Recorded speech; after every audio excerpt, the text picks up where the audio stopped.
Hi, my name's Jeff Rolls from headintobalance.com. The purpose of this video is to give you some skills and some techniques that you can go along and use nice and easily, nice and quickly, that will make a difference to your state of mind, your state of body. Now really, of course, what seems to be going on at the moment is the one thing that's common pretty much everywhere is there's a lot of anxiety going around. Now anxiety is linguistically a noun. It's a naming word, but unlike a pen or a piece of paper or a glass, we can't pick it up and move it around, which means that it's actually a set of lots of different activities. So everybody does anxiety, but of course everybody does anxiety in a very, very different way. So the purpose of this video and subsequent videos are what things can you do that make a difference so that you can learn to decrease your anxiety and most importantly learn to get you to control your brain on purpose to do the things that you want and need for it to do. We're going to start off with something really, really simple. When you're in the bathroom and you breathe out on the bathroom mirror, what happens? Yeah, you've noticed it.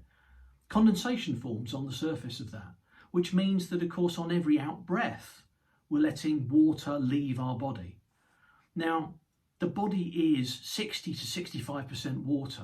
The brain probably 75 to 80% water. So it's so important that we get that water back into the body.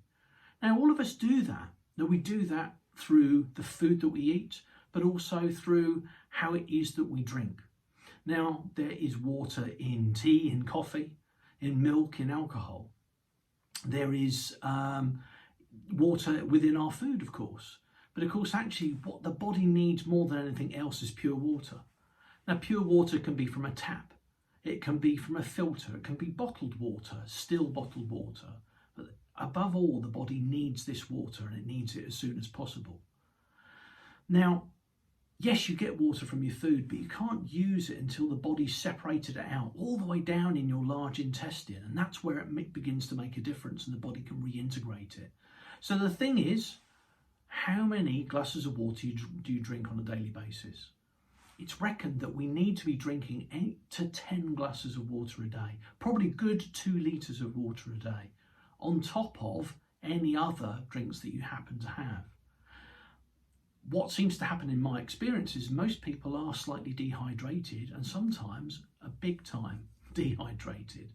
So pay attention to that. Make sure you keep yourself well hydrated, not just at this time when maybe you're feeling these feelings of anxiety, but carry on doing it. You can get lots of extra energy from doing it that way. The other thing to bear in mind is what other things can we do to go along and change our state nice and easily? And the easiest thing that we can go along and do is borrow a technique. Now this technique comes from a field called Touch for Health Kinesiology, in which I'm a consultant, and I've been practicing this for many, many years. It's a very, very simple set of techniques, but the great thing is lots of people can learn how to use them. And I'm going to teach you one that's going to be immediately beneficial for you. The thing that seems to unite a lot of us at the moment with this state of anxiety, there's a lot of us have defaulted into a state that we have as human beings called fight, flight, freeze.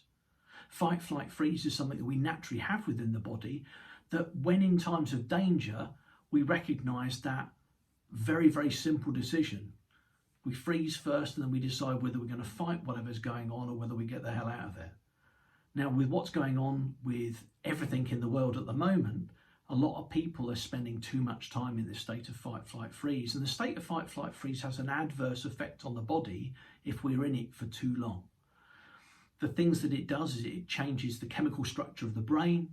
It changes the way that our whole body uses the process of digestion. So of course, as a result, actually it affects all of our body for significant amounts of time.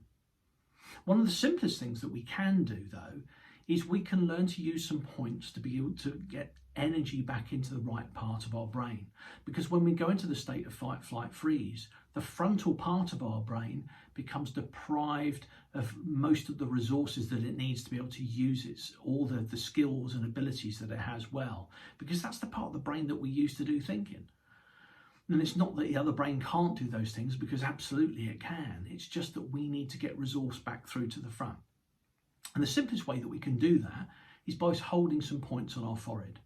Now these points are really easy to go along and find. If you go halfway across an eyebrow and then halfway between the eyebrow and the hairline, I'm still lucky, I've still got a bit of hair.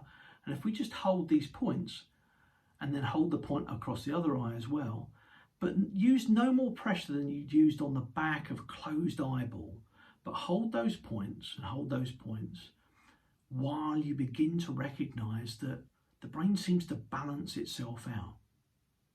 Maybe you begin to notice that your breathing just slows down a little bit more. Maybe it becomes a bit more abdominal. You can do this with eyes open or eyes closed.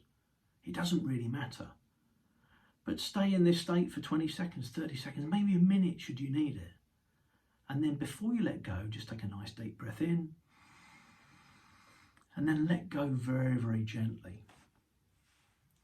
These techniques are called emotional stress release points, and they're very, very useful. Use them now, use them in the future, use them about things that maybe you're trying to think about, but maybe it overwhelms you to some extent. But with this and with subsequent videos, there are some things that we can use to go along and change your state easily. I look forward to seeing you again. Goodbye.